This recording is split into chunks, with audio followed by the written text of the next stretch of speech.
sâu một lời ca con hát chúc con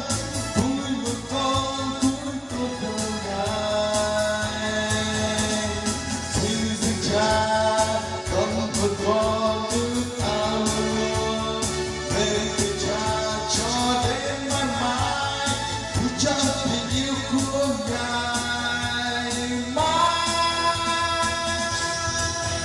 ngài là Chúa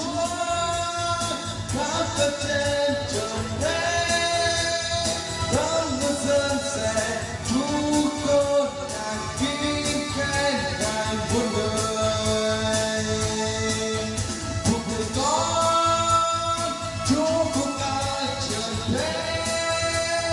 tôi xin cho người quên yêu ngài ơi cho ngài dâng cho ngài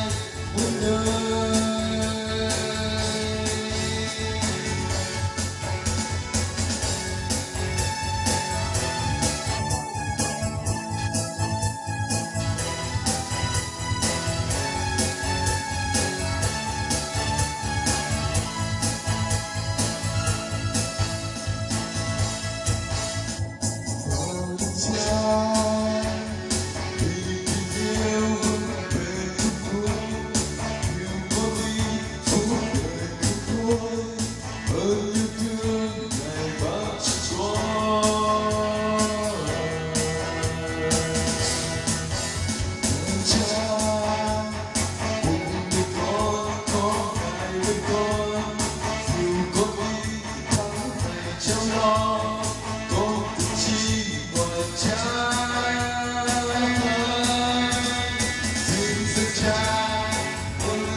One